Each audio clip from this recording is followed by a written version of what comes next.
Faster than a speeding bullet. More powerful than a locomotive. Able to leap tall buildings at a single bound. Look, up in the sky. It's a bird. It's a plane. It's Superman. Kellogg's Pep. P-E-P, Pep. Kellogg's Pep, the Sunshine Cereal, presents The Adventures of Superman.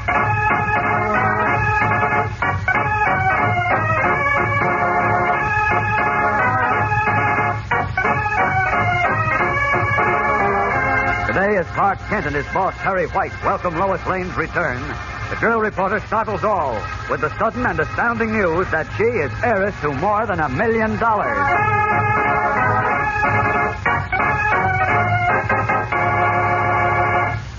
Hello there, gang. This is your pal, Dan McCullough.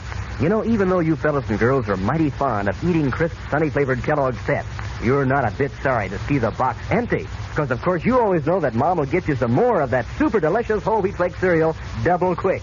And you know that you'll be adding another one of those snappy Pep comic buttons to your collection. Maybe the little moose, you know, with a feather sticking up in his hair, or a spud in his old stovepipe hat and his suspenders, or even Superman himself, complete with bright blue jersey and red cape. Now, if it should happen to be a duplicate, you know, a button that you already have, why, that's even more fun, because then you can trade with your pals. And, you know, the best part is you don't have to send in a single penny to get these exciting prizes. And you can't buy them anywhere. All you do is to ask Mom to get you a good supply of Kellogg's Pep and look for your comic button in every package you open. And get set for some mighty delicious eating, too, gang, because Kellogg's Pep makes a sunny, golden toasted dish for breakfast. Every crisp, tender whole wheat flake is loaded with catchy sunshine flavor. And every spoonful tastes so doggone wonderful that, well, you want to eat lots. So ask Mom for P-E-P, the Sunshine Cereal, Kellogg's Pep. Now, the adventures of Superman. Returning from a long vacation, Lois Lane, reporter for the Metropolis Daily Planet, found a special delivery letter awaiting for her. It was a letter from a firm of lawyers, and to Lois's utter astonishment, it informed her that her uncle, who had recently died in South Africa, had left her diamond mine shares worth $1.5 million. As we continue now and edit the Perry White's office, Lois, White, and Clark Kent are all pleasantly shocked by the news.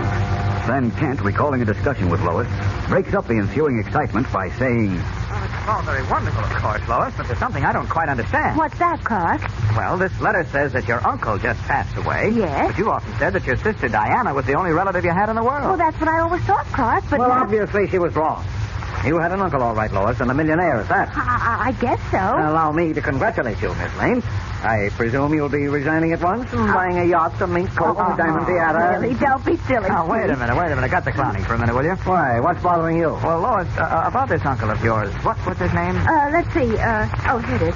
John Morris Lane. Dear old Uncle John. Well, think now. Did you ever hear of him? Never, Clark. That's why I'm so stunned. So what? That doesn't Wait a minute, mean... Chief, please. You're sure, Lois, that you and your sister are the only surviving members of your family? Why, yes. When Diana and I were little girls, my parents told us that we four that were all that were left of the whole Lane family. And so when they passed on, well, I naturally thought that Diana and I were the only ones left. Well, that's certainly strange. Not necessarily, Kent. Maybe this fellow, Uncle John, had disappeared a long time ago and was believed to be dead. Well, that sounds reasonable, Chief. Why, sure. There are lots of cases where a fellow drops out of sight for years and pops up one fine day with $1 million. Yes. But I can't believe it. I just can't help feeling that there's been some mistake. Now, that goes for me, too. Oh, ridiculous. Lawyers don't write letters like this unless they know what they're talking about. Well, that's true. And you can bet they investigated very thoroughly before they wrote this letter. Then you think this is all on the level, Chief? Of course. Think of it. 5 minutes ago, you were just a hard-working newspaper reporter, or let's say you were just a reporter. I resent that. And now you've got enough money to buy a paper of your own. Not to mention a few baubles like yachts and racehorses. Oh, stop it, Chief, please. I'm busy enough. No, but seriously, do you know what I'm really going to do? No, what? I'm going to put up 2 more buildings like Unity House for the youngsters in Metropolis. One each on the north and south sides of this city. That's a swell idea. Oh, what's more, I'll equip them with huge playgrounds and gymnasiums and swimming pools and little theaters. Oh, Lois. I'll keep my job on the planet, Chief, but I'll only work half day. Lois. The rest of the time I'll devote to the new Unity houses. Wonderful, Lois. Say, this will make a Crackerjack lead story today. Wait a minute. Huh? Wait a minute. I'm sorry to spoil your little dreams, friends, but I'm afraid the bubble has burst. What's that? What do you mean, Clark? Take a look at this envelope. The one the letter came in. What? Let me see. Notice that the name and address are a bit blurred by the red ink letters saying special delivery stamped on by the post office. But if you look carefully, Good heavens. you can read through it. So what? It says Miss Louisa Lane. That's right, Lois. No, it can't. Where's And my the address glasses? is Somebody find my glasses. 125 East 73rd Street. Well, my address is 125 East 72nd Street. Uh-huh. Postman made a mistake and delivered Miss Louisa Lane's letter to you. Oh, what a horrible thing to do. Oh, it's a very simple mistake to make, considering the similarity of the names and address. Oh, now, let me see it. awful. No, don't bother. Chief Clark is right. Yeah, by gummy, it is. Sorry, Lois. I should have known it was too good to be true. Yes. Well, anyhow, it was wonderful to be a millionaire, even if it only lasted for a minute That's or two. the spirit. And I thought I had those 2 new Unity houses practically built, too. Yeah, that is too bad. Well. Say, incidentally, maybe Miss Louisa Lane will be interested in your ideas for spending her money. No, I doubt it. But good heavens, I forgot. She doesn't know about this yet. That's what I meant. Who are you talking about? Miss Louisa Lane, of course, whoever she is. Gracious, I've got to take this letter to her right away. Hey, this is a big story. Planet reporter gets letter by mistake, informing unknown woman she inherits $1.5 million. Get going on it right away, Lois. You might still be able to make the late edition. Okay, I'm on my way. Yeah, wait, I'll go with you. What for? I'm rather curious to see this new millionaire, Miss Louisa Lane. And split my byline? No, not at all. Thank you very much, Cross, but I'm quite capable of handling the story by myself. Well, I don't... And considering all those racket-busting scoops that you got while I was in California... Now, look, I've got this feature coming to me. Lois. Goodbye now. Hurrying from the Daily Planet, Lois takes a taxicab to 125 East 73rd Street, an old brownstone building, where a small hand-lettered sign in the ground floor window reads, Louisa Lane, fine sewing and hem stitching. After ringing the bell, Lois is admitted to a small, rather dark, one-room apartment, in which are a few pieces of worn, ancient furniture and an equally ancient treadle sewing machine. Near the only window stands 2 bird cages, in each of which is a bright-eyed canary. But neither bird is more bright-eyed than their mistress, Miss Louisa Lane, a tiny, sweet-faced woman whose neat brown hair is streaked with white, and who wears a high-necked, ankle-length dress, which was in vogue a generation ago. I'm so sorry this happened, Miss Lane. Oh, it's nothing. See, my address is 125, too, except that I'm on 72nd Street, and the postman just made a mistake and delivered your letter to me. That's quite all right, my dear. You mustn't distress yourself about it. Well, I'm glad you feel that way, but I have another confession to make. Yes? You see, I didn't notice the mistake until after I'd opened the letter and read it. I'm awfully sorry. Oh, please don't apologize. I don't mind that at all, really. Well, you're certainly being sweet about it. I'm sure most people wouldn't be, especially when this letter is so important. But of course, you don't know that. Well, yes, I feel that I should warn you that the contents of this letter may shock you. No, it won't. Not at all. Oh, I think it will. Maybe I better tell you. Well, no, that would spoil it. Here, you read it yourself. Take a good deep breath first. I assure you that isn't necessary, my dear. But, Miss You Lane... see, I know what's in the letter. No? Yes, Well, but how can you know? You haven't seen the letter yet. that's right. But that's the same. I know all about it, my dear. In fact, I know exactly what the letter says. Puzzled, Lois Lane looks at the sweet-faced little old lady, who says she knows the content of a letter she has not yet seen. What can this mean? We'll be back in a moment with the startling climax of today's episode. So stand by. Say, I know a certain young lady who's mighty fond of her older brother, but she says that there never were enough games that she and her brother could share in until Kellogg's Pep began putting out those swell comic buttons.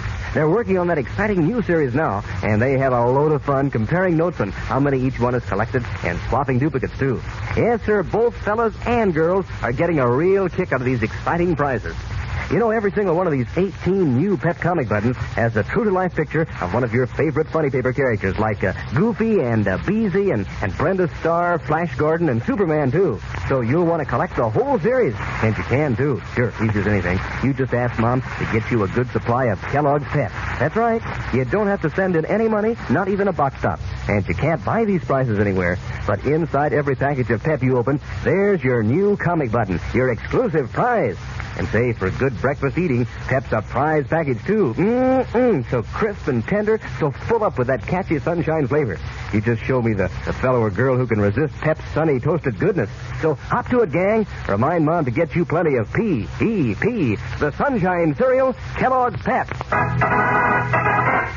In the little apartment where she does sewing, Miss Louisa Lane has just told Lois Lane that she knows the contents of a letter she has not yet seen. As we rejoin them now, the sweet-faced little old seamstress repeats what she has just said. Yes, my dear. I know exactly what the letter says. But how could you know? Well... Oh, I get it. The lawyers probably phoned you and told you about this when they didn't hear from you immediately. Lawyers? Why, no, I haven't heard from any lawyers. You haven't? Well, then how... Huh. Well, there's only one other possible answer. My good friend and colleague, Clark Kent, decided to scoop me on the story after all. So he called you up and told you. Clark Kent? Oh, that wretch. Just wait till I see him. But who is he? He's a reporter on the... Wait a minute. You mean he didn't call you? Why, no. I have no telephone, you see. You haven't? No. Well, was any reporter here? I mean, before I arrived? No one has been here all day. I've been all alone. But look, Miss Lane. Oh, please call me Miss Louisa. Everyone else does. All right, Miss Louisa. You say the lawyers, Harris, Grady, and Harris, who sent this letter, did not contact you? Why, no. I've never even heard of them. And Clark Kent didn't see or talk to you, nor did anyone else on the Daily Planet? No. And yet you're trying to tell me that you know what's in this letter? Yes, I know exactly what's in it. Almost word for word. But you can't possibly. I do know. Would you like me to tell you what it says? I certainly would, Miss Louisa. Very well. Listen then, my dear. It says, Dear Miss Lane, we are the executors for the estate of the late John Morse Lane of Johannesburg, South Africa. Good heavens. According to the will of Mr. Lane, who has just been admitted to probate, you, who are his niece, have been named as sole beneficiary of his estate. Oh, this is incredible. Isn't that what the letter says, my dear? It's exactly what it says. Word for word. You see? Yes, but how on earth did you know? Once more, her eyes fairly popping from her head, Lois Lane stares in amazement at the sweet-faced little old lady who has just repeated, word for word, the contents of a letter she had never seen. What can this mean? How could Miss Louisa perform what appears to be nothing short of a miracle? We'll learn more about Miss Louisa and the secret of her seemingly amazing powers tomorrow. So don't fail to tune in. Same time, same station. And remember, for breakfast, it's Kellogg's Pep. For excitement, the adventures of Superman.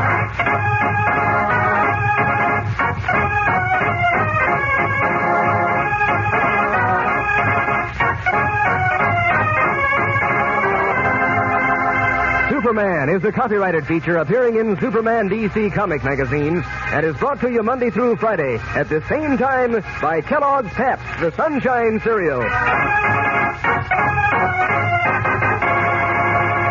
Say, it's more fun than a picnic gang to open up your own individual package of your favorite Kellogg's cereal, pour on milk, and eat right out of the box. That's the famous Kel Bowl Pack in Kellogg's Variety. Saves washing dishes for Mom, and she likes Kellogg's Variety also because it's got those nutritious Kellogg's cereals that are so good for you. 10 individual packages in all, different Kellogg's cereals like Pep and Rice Krispies, Corn Flakes, in a handy white, green, and red package.